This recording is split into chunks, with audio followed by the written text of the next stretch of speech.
Hello everyone, good morning. सभी को आवाज आ रही है और पिक्चर दिख रहा है पूरा? Good morning sir. Good morning सभी को, गुड मॉर्निंग। पिक्चर पूरा दिख रहा है ना? Yes sir. ओके। हम लोगों ने मैंने आपको कल बताया था कि हम लोग अभी जो पढ़ रहे थे वो मध्यकालीन इतिहास पढ़ रहे थे, और आज हम लोग जो स्टार्ट करने वाले हैं, आप लोगों ने अभी बोर्ड आप लोग देख ही रहे होंगे, पूरा पिक्चर आपको दिख रहा है। तो आधुनिक इतिहास की हम लोग शुरुआत कर रहे हैं, और आधुनिक इतिहास की जो शुरुआत है वो कैसे होती है इसके बारे में मैंने एक चार्ट बनाया। उस चार्ट को समझने की कोशिश करना कि जो आपका आधुनिक भारत का जो चार्ट। शीतल मैडम कुछ कह रहे हैं आप? नो सर, कुछ नहीं कह रही जी। हम लोगों ने आज जो चार्ट बनाया है वो बनाया है आधुनिक इतिहास का, ठीक है। और आधुनिक इतिहास की हम एक्चुअली में शुरुआत भी करने वाले हैं। तो आधुनिक इतिहास की जो शुरुआत है, किस प्रकार से आधुनिक भारत की शुरुआत हुई और किस प्रकार से आधुनिक भारत कहां से शुरू होता है, और आधुनिक भारत से सबसे ज्यादा क्वेश्चन किस टाइप से आते हैं, उस बारे में हम लोग बात करेंगे। आधुनिक इतिहास जो है, देखो, जब शुरुआत में अपना इतिहास स्टार्ट किया था तो शुरुआत के इतिहास में हमने इतिहास को 3 पार्ट में बांटा है। और 3 पार्ट कौन कौन से है वो? एक तो है आपका प्राचीन इतिहास, दूसरा है मध्यकालीन इतिहास, और तीसरा जो है वो है आधुनिक इतिहास। तो ये जो तीनों इतिहास है, इस तीनों इतिहास में सबसे महत्वपूर्ण है कंपटीशन एग्जाम के लिए, वो है आधुनिक इतिहास। तो आधुनिक इतिहास की जो शुरुआत होती है वो जैसे ही औरंगजेब की मृत्यु होती है 1707 ईस्वी में, वहीं से माना जाता है आधुनिक इतिहास की शुरुआत। तो जब हम मध्यकालीन इतिहास पढ़ रहे थे तो मध्यकालीन इतिहास की शुरुआत होती है 712 ईस्वी से लेकर 1707 तक। तो एक्चुअली में हम जब डिवाइडेशन करते हैं हिस्ट्री का कि प्राचीन, मध्य और आधुनिक, तो सन के रूप में तो इस प्रकार से करते हैं। लेकिन अगर हम आधुनिक इतिहास की शुरुआत जब करते हैं ना, तो जब से भारत में विदेशी कंपनियां आगमन हुआ, उसी के समय से जो आधुनिक इतिहास है वो शुरुआत हो जाता है।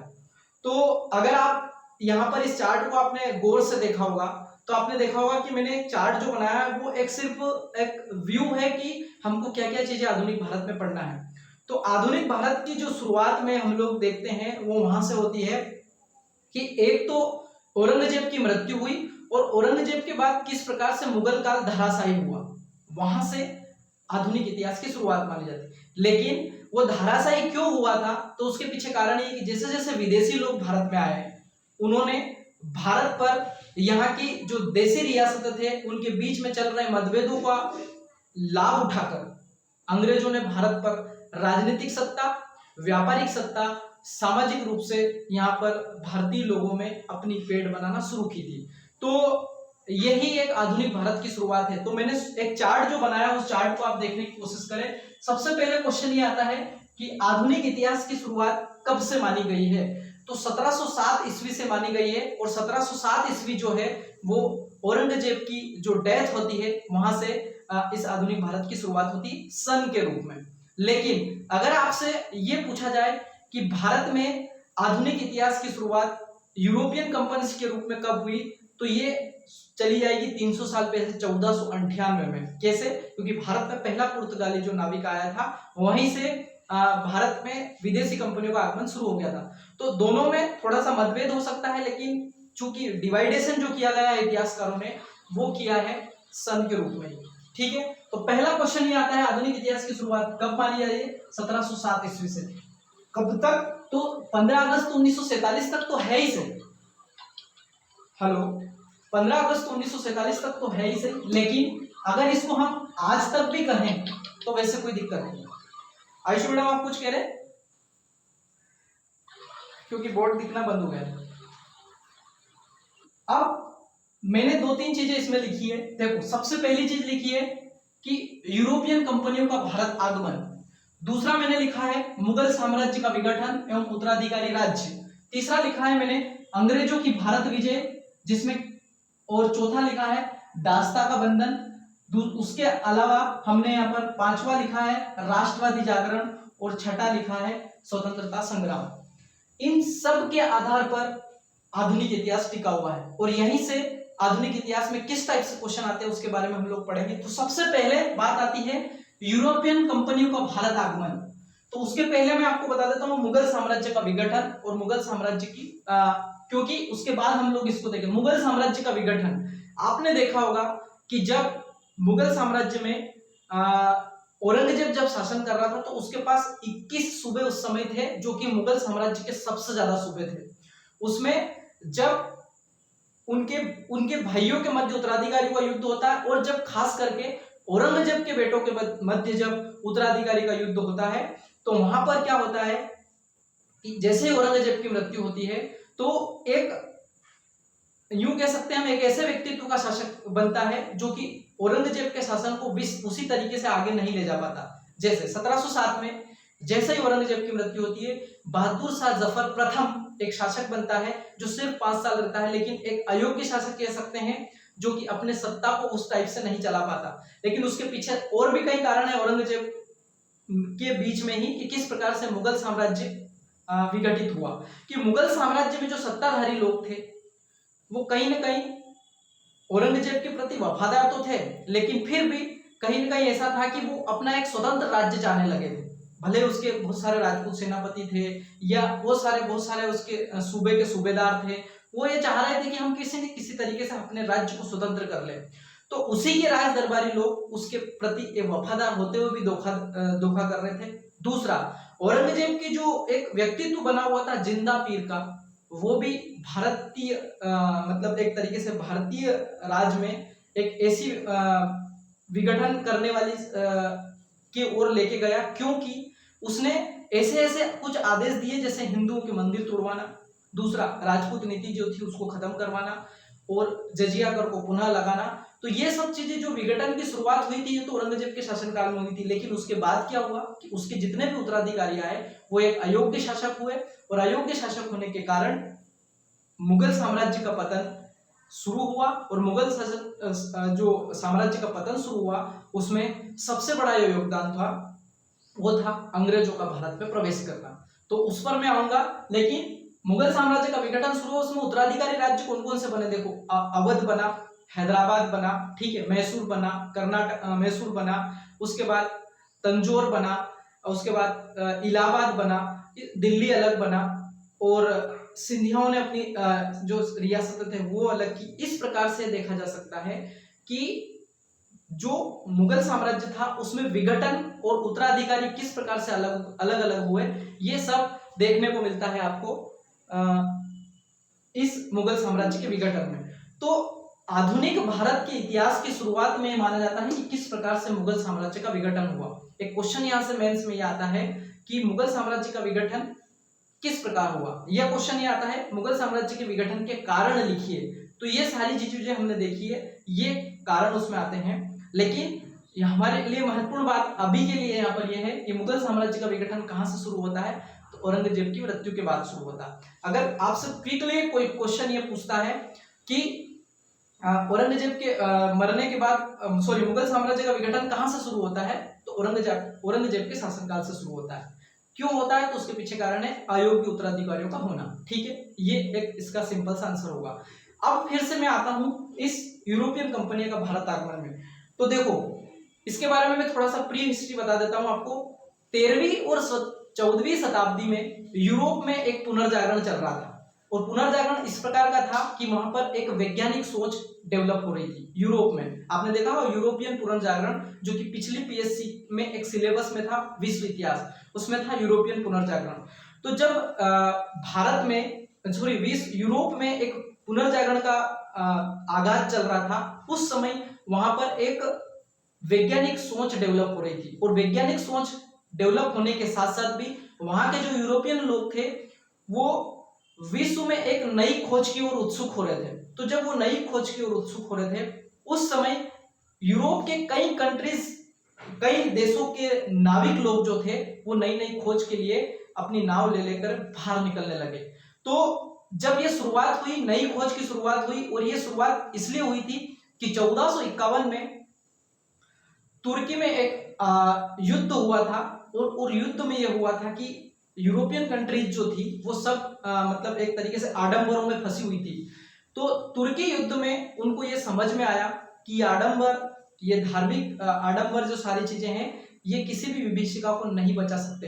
तो उन्होंने तार्किक आधार पर सोचना शुरू किया था, और तार्किक आधार पर सोचना शुरू किया था तो उस तार्किक आधार में ये चीजें आई कि हमको नए नए इन्वेंशन करना पड़ेंगे, और ये सब उन्होंने सीखा था अरबी लोगों से।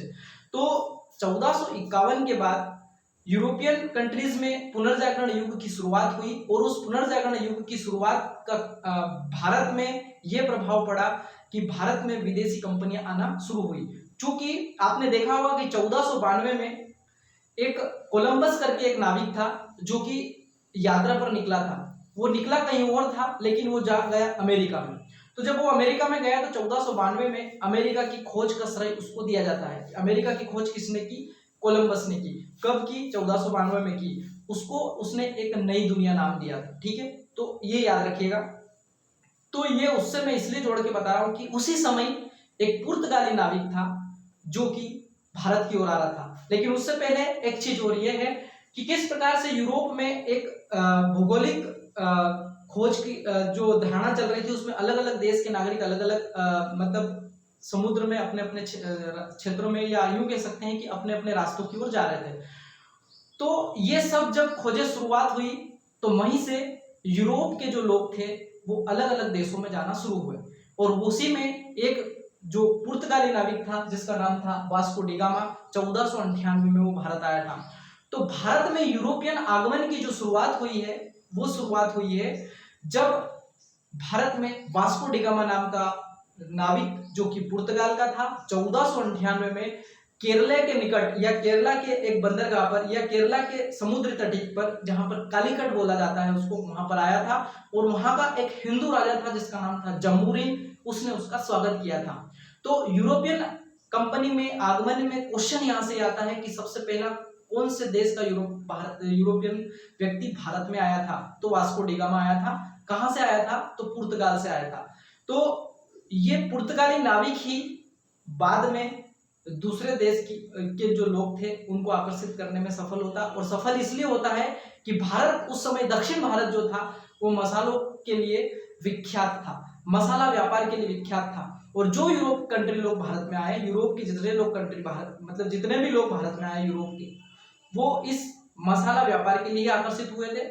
और वो शुरुआत में जब आए थे तो सिर्फ व्यापार करने के लिए आए थे, लेकिन किस प्रकार से उन्होंने भारत की जो राजनीतिक सत्ता थी उसको हथियाने में अपना जो अपनी जो महत्वाकांक्षा थी उसको बढ़ाया। तो मैं आपको यहाँ से जो क्वेश्चन आता है वो क्वेश्चन ऐसा आता है कि यूरोपियन कंपनियों का भारत में आगमन का क्रम क्या है? तो उसका पहला क्रम देखिएगा, पुर्तगाल जो कि 1498 में आया, डच 1602 ईस्वी में आया, अंग्रेज 1608 है, ये 1608 ईस्वी में आया, फ्रेंच उसके पास 1664 ईस्वी में आया। तो ये मुख्य बातें हैं। इसका पूरा क्रम मैंने एक लिख रखा है, मैं आपको आगे बताऊंगा। उसके बाद हम इसमें आधुनिक भारत में क्या पढ़ेंगे? तो आधुनिक भारत में हम पढ़ेंगे कि अंग्रेजों ने भारत में विजय किस प्रकार से प्राप्त की। पुर्तगाली भी आए, फ्रांसीस भी आए, डेनमार्की भी आए, लेकिन अंग्रेज ही भारत में कैसे टिके उसके पीछे बहुत सारा कारण है। तो अंग्रेजों की विजय के बारे में हम यहाँ पढ़ेंगे। क्या क्या आएगा उसमें? कर्नाटक युद्ध आएगा, उसमें बंगाल आएगा, बंगाल में प्लासी और बक्सर का युद्ध आएगा, मैसूर के 4 युद्ध हुए वो युद्ध आएंगे, मराठा संघ की जो ये कह सकते हैं मराठा संघ की समाप्ति कैसे हुई, जो कि मैंने आपको कल 2 दिन के लेक्चर में वही मैं बता रहा था, और पंजाब का अधिग्रहण किस प्रकार से किया, ये चीजें इसमें आएगी। ठीक है, अंग्रेजों का भारत विजय, तो विजय में ये युद्ध हम लोग पढ़ेंगे। फिर किस प्रकार से अंग्रेजों ने भारत में एक दास्ता का मतलब शासन बनाया। दास्ता का शासन में क्या बनाया उन्होंने? अंग्रेजों ने अपनी सामाजिक, आर्थिक और कुछ राजनीतिक नीतियां बनाई। उन नीतियों के आधार पर यहाँ पर भारत में उन्होंने सामाजिक रूप से भी लोगों को प्रभावित किया, आर्थिक रूप से कुछ ऐसी नीतियां बनाई उसमें भी भारतीय लोगों को प्रभावित किया, और राजनीतिक रूप से यहाँ पर सत्ता हासिल करने में भी उन्होंने वो कामयाब हुए। तो ये दास्ता का बंधन जो है उसमें ये चीजें हम लोग पढ़ेंगे। मैं सिर्फ आपको एक ओवरव्यू बता रहा हूं, उसके बाद हम शुरुआत करेंगे पढ़ने की। दास्ता के बंधन में क्या क्या आएगी, और जब उन्होंने ये नीतियां बनाई तो 1857 के रूप में उसकी प्रतिक्रिया भारतीयों ने दी थी, जिसे हम 1857 की क्रांति कहते हैं। तो दास्ता का जो बंधन है उसमें अंग्रेजों की सामाजिक, आर्थिक और राजनीतिक नीतियां आएंगी। याद रखना, अंग्रेजों की सामाजिक, आर्थिक और राजनीतिक नीतियां जो आएगी वो इस दास्ता के बंधन में आएगी। एक एक चीज हम लोग पढ़ेंगे, लेकिन ओवरव्यू में मैं आपको इतनी बताऊंगा उसमें कौन सी सामाजिक नीतियां थी, कौन सी आर्थिक नीतियां थी और कौन सी राजनीतिक नीतियां थी, वो सारी की सारी इसमें आएंगी। फिर जब ये सब नीतियां लागू कर रहे थे उस समय भारत में कुछ राष्ट्रवादी जागरण शुरू हुई। राष्ट्रवादी जागरण कैसे शुरू हुई? जब उनको लगा भारतीयों को कि ये तो हमारा जो संसाधन है उसको मिटाया जा रहा है, हमारे संसाधनों का हमारे ही ऊपर, भारतीयों पर ही उसका गलत उपयोग कर रहे हैं। तो भारत में कुछ राष्ट्रवादी आंदोलन शुरू हुए, उसमें भारत का पुनर्जागरण शुरू हुआ, कुछ नई संस्थाएं बनी, सुधार आंदोलन शुरू हुए और उसी में एक संस्था की स्थापना हुई जिसे हम कांग्रेस कहते हैं। ठीक है, तो राष्ट्रवादी जागरणों का उदय है। तो यहाँ पर जितनी भी संस्थाएं बनी है, जितने भी आंदोलन हुए, जितने भी सुधारवादी कार्यक्रम हुए हैं, वो सब के सब इस राष्ट्रवादी जागरण में हम लोग पढ़ेंगे। फिर जब राष्ट्रवादी जागरण शुरू हुआ तो भारत के लिए एक स्वतंत्र संग्राम की शुरुआत हुई, एक स्वतंत्रता संग्राम की शुरुआत हुई। उसको किस प्रकार से गति दी गई, उस प्रकार उसमें किस प्रकार से गर्म दल और नरम दल बने और किस प्रकार से जो गांधी जी के आंदोलन थे उन्होंने भारतीय एक स्वतंत्रता थी उसको किस प्रकार से स्वतंत्रता दिलाई, वो सब की सब चीजें इसमें आएगी। तो फिर से मैं एक चार्ट के बारे में फिर से बता देता हूं कि इसमें जो आधुनिक इतिहास है उसमें ये चीजें हम लोग पढ़ेंगे कि यूरोपियन कंपनियों का भारत आकर, मुगल साम्राज्य का विघटन, अंग्रेजों का भारत में विजय और दास्ता का बंधन, राष्ट्रवादी जागरण और स्वतंत्रता संग्राम, इन 5 पॉइंटों के आधार पर आधुनिक इतिहास चलता है। और इस 5 पॉइंटों के आधार पर ही कितनी चीजें इसमें आएगी और कोशिश करना यहाँ से आपकी आधुनिक इतिहास जो है, आधुनिक इतिहास में किसी भी कंपटीशन एग्जाम में अगर इतिहास के 10 क्वेश्चन आ रहे हैं तो 6 से 7 क्वेश्चन जो रहेंगे वो आधुनिक इतिहास के रहते हैं। समझने की कोशिश करना बहुत अच्छा है, इससे हम लोगों को वैसे भी इतिहास जानना चाहिए जो कि कितने लोग हमारे जो पूर्वज थे उन्होंने अपनी बलिदान देकर इस देश को आजाद कराया। तो वैसे भी हम लोगों को इसके बारे में बहुत सारी चीजें याद होना चाहिए, किस प्रकार से अंग्रेजों से उन्होंने लोहा लिया और हमें आज इस स्थिति में लेकर आए। तो ये सब की सब चीजें इसमें आएगी। तो आज जो हम लोग टॉपिक चुन रहे हैं इन सब में, वो चुन रहे हैं भारत में विदेशी कंपनियों का आगमन। ठीक है, इसका स्क्रीनशॉट मैं आप लोगों को ग्रुप पे सेंड कर दूंगा। तो अगर आपको कुछ क्लियर नहीं भी दिख रहा हो तो आप कोशिश करना कि उस स्क्रीनशॉट पे आपको मिल जाए। अच्छा, किसी को कोई क्वेश्चन करना है इसकी शुरुआत में तो जरूर बोले, हम भी आगे बढ़े।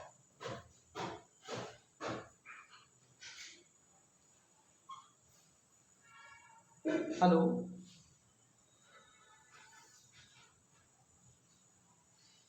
नहीं है किसी का क्वेश्चन? ठीक है, हम शुरू करते हैं। देखो, भारत में विदेशी कंपनियों का आगमन किस प्रकार से होता है।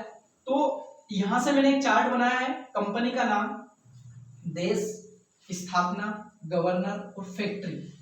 ये इसलिए क्योंकि ये ही क्वेश्चन उसमें प्री में पूछे जाते हैं कि सबसे पहले कौन सी कंपनी आई, किस देश की थी, कब उसकी स्थापना हुई थी, कौन उसका पहला गवर्नर था और कब ये फैक्ट्री उसमें स्थापित की गई थी। ये चीजें उसमें सबसे पहले क्वेश्चन जब आता है तो देखो, सबसे पहला यूरोपियन नागरिक आने वाला भारत में जो व्यक्ति था, यूरोपियन नागरिक, वो था वास्को डी गामा। ठीक है, वास्को डी गामा कब आया था भारत? तो 1498 में कालीकट बंदरगाह पर आया था। जम्बूरिन करके एक हिंदू राजा ने उसको रिसीव किया था। तो यहाँ से क्वेश्चन क्या क्या आते हैं, वास्को डी गामा भारत कब आया था? तो 1498 में आया था।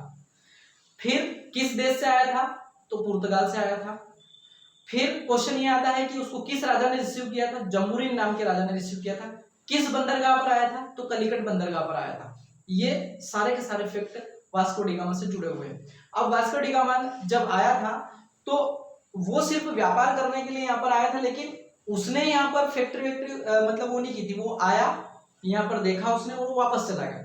लेकिन उसके बाद जो व्यक्ति आया उसको उसने, जिसका नाम था, देखो, वास्को डी गामा जो आया था, पुर्तगाली जो कंपनी थी उसकी कंपनी बनी जिसे हम पुर्तगाली ईस्ट इंडिया कंपनी के नाम से जानते हैं। पुर्तगाली ईस्ट इंडिया कंपनी के नाम से जानते हैं। वो पुर्तगाल देश की थी। 1498 में पुर्तगाली आया, लेकिन 1400 के बाद 1505 के आसपास एलडी अल्मीडा करके एक व्यक्ति था, एलडी अल्मीडा करके, उस एलडी अल्मीडा को पहला गवर्नर बनाया गया था और उसने कालीकट या कोचीन में पहली फैक्ट्री बनाई। याद रखिएगा, कालीकट या कोचीन में उसने पहली फैक्ट्री बनाई थी। फैक्ट्री यहां से आता है। तो पुर्तगाली ईस्ट इंडिया कंपनी पुर्तगाल की थी। 1498 में तो उसका पहला व्यक्ति आया था, लेकिन उसका पहला गवर्नर जो था वो एलडी अल्मीडा था, जो कि 1505 ईस्वी में बना था। और कालीकट, ये कोचिन में कालीकट के निकट उन्होंने पहली फैक्ट्री बनाई थी। अब क्वेश्चन यहाँ से आता है कि पुर्तगाली की पहली फैक्ट्री कहाँ स्थापित हुई थी, तो कोचिन में हुई। क्वेश्चन डायरेक्ट आता है, पुर्तगालियों की पहली फैक्ट्री कहाँ स्थापित हुई थी, तो कोचिन में स्थापित हुई थी। तो ये 5 फैक्ट जो है, इन 5 फैक्ट को आप याद रखना। पुर्तगाल की कंपनी का नाम क्या था, तो पुर्तगाली ईस्ट इंडिया कंपनी, ठीक है, पुर्तगाली ईस्ट इंडिया कंपनी। पुर्तगाली 1498 में उसका पहला व्यक्ति आया, लेकिन उसका पहला गवर्नर जो था, यहाँ से क्वेश्चन ये आता है, तो पुर्तगाली ईस्ट इंडिया कंपनी का पहला गवर्नर कौन था, तो वो था एलडी अल्मीडा, ठीक है। कब बना था, 1505 ईस्वी में बना था। उसकी पहली फैक्ट्री या पुर्तगालियों की पहली फैक्ट्री कहां पर खुली थी, कोचिन में खुली थी।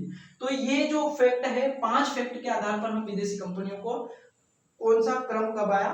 फिर क्या हुआ, पुर्तगाली आए, वो यहाँ पर आकर व्यापार भी करने लगे, ठीक है, और ये व्यापारिक लोग थे सारे के सारे, ठीक है। फिर उसके बाद डच ईस्ट इंडिया कंपनी।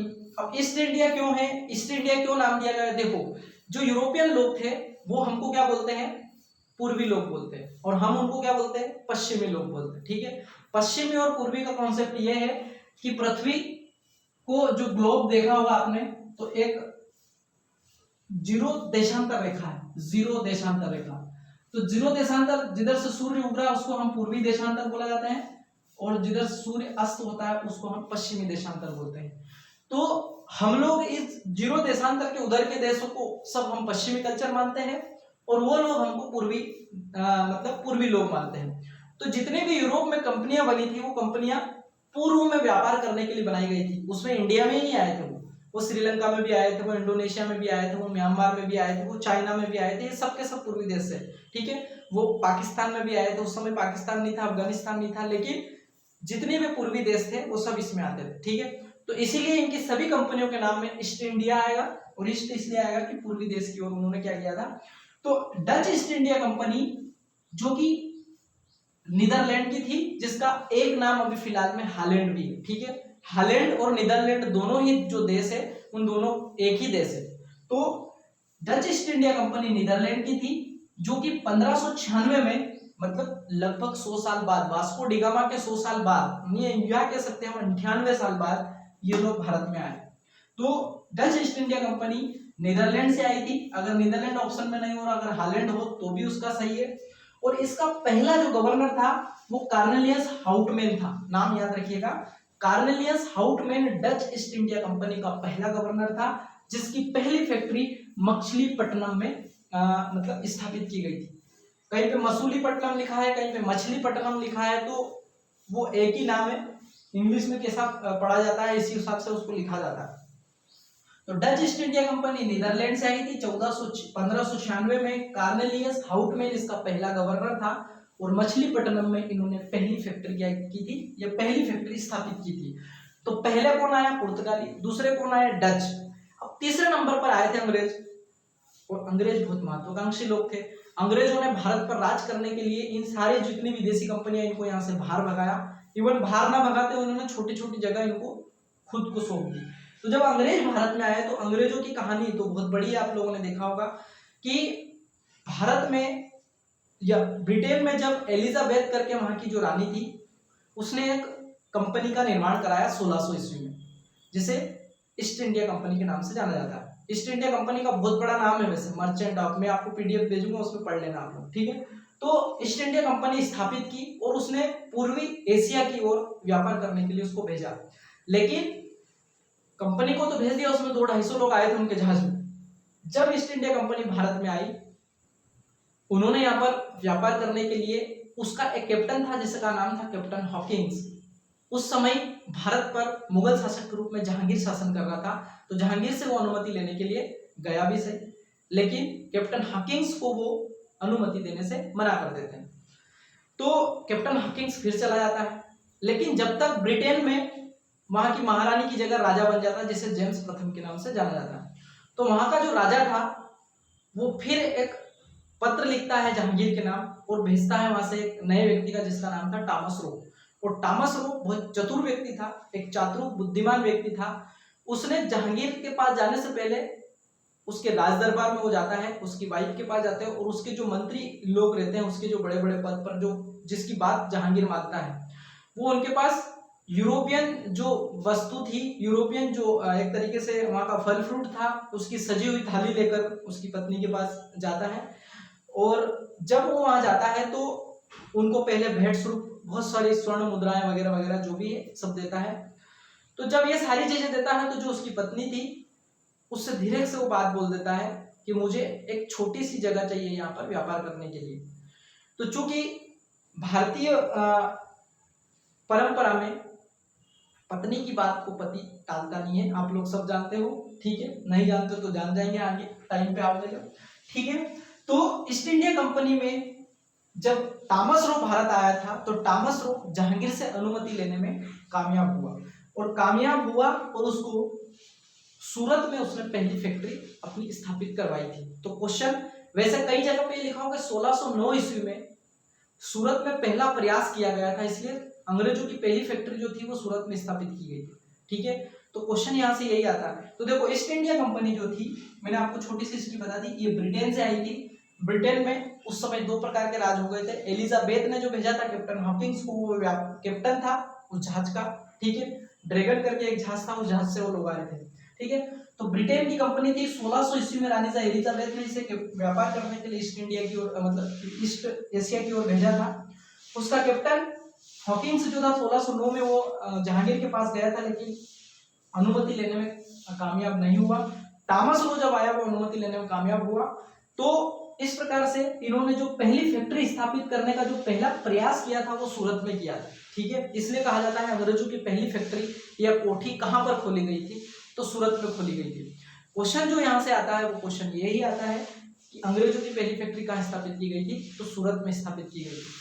याद रखने की कोशिश करना, ये पूरे के पूरे फैक्ट बहुत है। यहाँ से वो क्वेश्चन क्या आता है, ब्रिटेन से आने वाला पहला अनुमति लेने के लिए आने वाला पहला व्यक्ति कौन था जहांगीर के दरबार में, तो कैप्टन हॉकिंस था। दूसरा, अनुमति प्राप्त करने में किसने कामयाबी प्राप्त की थी, तो टॉमस रो ने प्राप्त की थी। पहली फैक्ट्री कहां पर स्थापित की गई थी, तो पहली फैक्ट्री सूरत में स्थापित की गई थी। फिर 1615 के आसपास इन्होंने मछलीपट्टनम में फिर से अपनी जो कंपनी थी, सॉरी जो कंपनी थी या यूं कह सकते हैं फैक्ट्री थी, वो मछलीपट्टनम में दूसरी उन्होंने स्थापित की थी। लेकिन पहला प्रयास इन्होंने सूरत में ही किया था, इसलिए क्वेश्चन में यही आता है कि इन्होंने पहली फैक्ट्री कहाँ पर स्थापित की थी, सूरत में स्थापित की थी। तो अंग्रेजों की बहुत बड़ी कहानी है और अंग्रेजों को ही पढ़ना हमको आधुनिक भारत में, इसलिए अभी मैं इतना ही बता रहा आपको। फिर चौथे नंबर पर आते हैं डेनिश ईस्ट इंडिया कंपनी।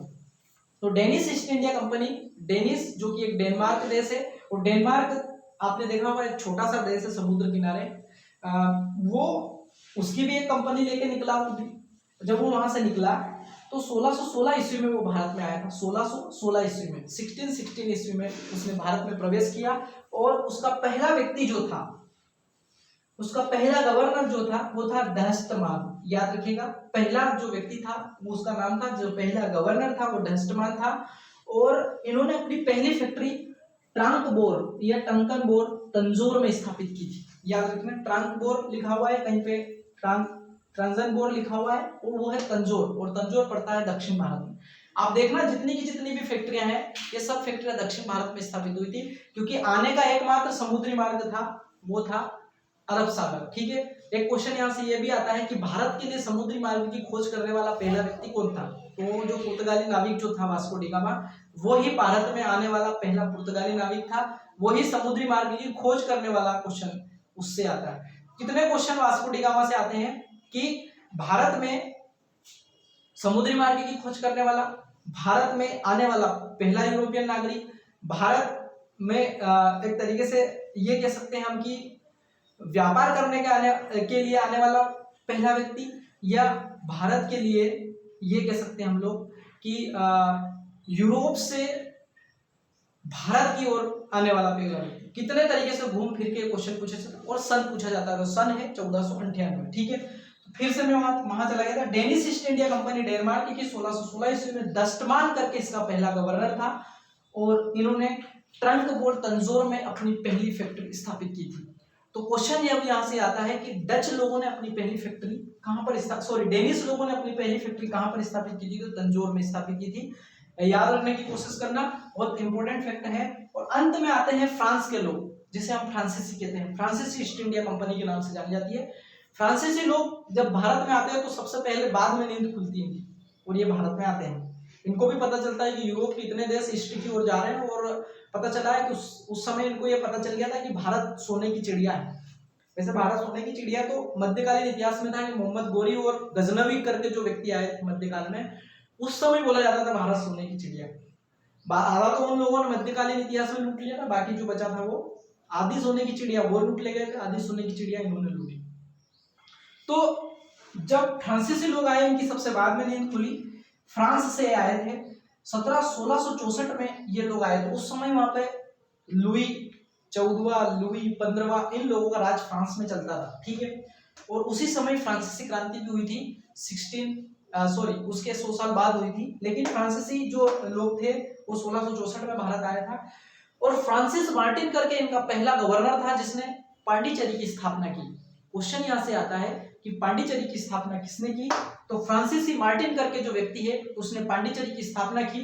और पांडिचेरी की स्थापना करने वाला व्यक्ति ही इस फ्रांसिस का पहला गवर्नर था, और जिसका नाम ही फ्रांसिस मार्टिन था, ठीक है। फ्रांसिस मार्टिन करके जो था वो पहला गवर्नर था, और इन्होंने भी अपनी फैक्ट्री सूरत में स्थापित की थी, ठीक है। तो ये जो पूरा चार्ट है ये बहुत महत्वपूर्ण है। मैं फिर से एक बार रिवाइज करा देता हूँ। सबसे पहले पुर्तगाली आए 1498 में, फिर डच आए 1596 में, फिर ईस्ट इंडिया कंपनी आई 1600 ईस्वी में बनी थी, 1608 में आई, फिर डेनिश ईस्ट इंडिया कंपनी 1616 में आई, और फ्रांसीसी 1664 में आया। फिर पुर्तगाली का आने वाला पहला व्यक्ति से क्वेश्चन आता है, ठीक है। और फिर ईस्ट इंडिया कंपनी ब्रिटेन से आने वाले लोगों के उसमें पहले में से क्वेश्चन आते हैं। बाकी में तो कौन से देश के हैं? पुर्तगाली कहाँ के थे? पुर्तगाल के थे। डच कहाँ के थे? नीदरलैंड या हॉलैंड के थे। ईस्ट इंडिया कंपनी ब्रिटेन की थी। डेनिश डेनमार्क के थे, और फ्रांसीसी फ्रांस के थे, ठीक है। फिर इन पुर्तगालियों का पहला गवर्नर जो था एलडी अल्मोड़ा था, ठीक है।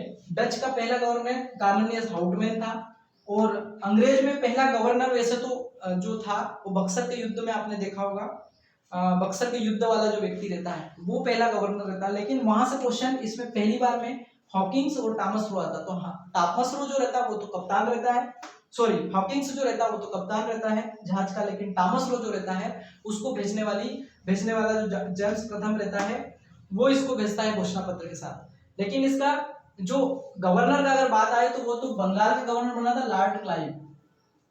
Lord Clive. अगर इसका पहला गवर्नर कोई पूछ ले कि अंग्रेज गवर्नर कौन था, वो भी बंगाल का, तो लॉर्ड क्लाइव, ठीक है, वो याद रखिएगा। उन्होंने अपनी पहली फैक्ट्री सूरत में।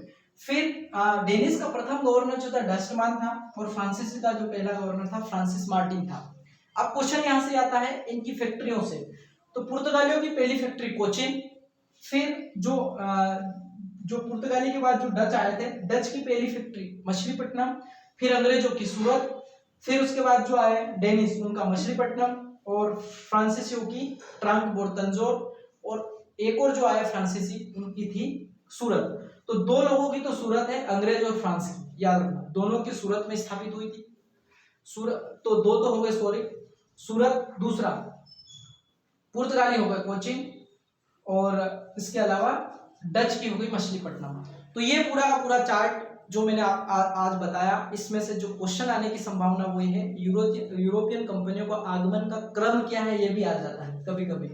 तो ऐसा क्वेश्चन आता है कि निम्नलिखित में से यूरोपियन कंपनियों का आगमन का क्रम क्या है, तो वो क्रम में ऐसा अलग अलग बना देते हैं। पहले अंग्रेज लिख देंगे, फिर फ्रांसीसी, फिर डेनिस, फिर किसी में वो डेनिस लिख देंगे, फिर फ्रांसीसी लिख देंगे, फिर अंग्रेज, फिर किसी में वो अंग्रेज पहले लिख देंगे। तो आपको सही क्रम ये कि पहले पुर्तगाली आए, फिर डच आए, फिर ईस्ट इंडिया आई, फिर डेनिस आई, फिर फ्रांसीसी आई। ये क्रम याद रखना। कभी कभी वो सन पूछ लेते हैं, तो ये सन का क्रम भी याद रखना। तो इस प्रकार से जो आधुनिक इतिहास है उसकी शुरुआत में मैंने आपको क्या क्या पढ़ना है वो चार्ट था। फिर हमने शुरुआत की है यूरोपियन कंपनियों के आगमन से। मुगल साम्राज्य के विघटन की अगर बात आती है तो ये मेंस का क्वेश्चन है। विघटन में सिर्फ आपको इतना पढ़ना है कि औरंगजेब जहां मृत्यु होती है वहीं आधुनिक भारत की शुरुआत हो जाती है। तो आज की क्लास को मैं यूरोपियन कंपनी के आगमन तक ही छोड़ूंगा। कल से हम इसमें यूरोपियन कंपनी के बाद किस प्रकार से जो अंग्रेजों की विजय है इसमें हम शुरुआत करेंगे। ये युद्ध सारे जो है युद्ध हम लोगों को पढ़ना पड़ेंगे। तो देखो हम इतिहास पढ़ रहे हैं तो युद्ध से पीछा कभी नहीं छूट सकता। हम युद्ध इतिहास में पढ़ते हैं क्योंकि युद्ध ही इतिहास है, ठीक है, उसी के आधार पर सारी चीजें डिसाइड होती है। तो यहाँ पर हम अंग्रेजों की भारत विजयी है उसमें इन युद्ध के बारे में वर्णन करेंगे क्योंकि इन युद्ध से बहुत सारे फैक्ट आते हैं और क्वेश्चन भी आते हैं, ठीक है।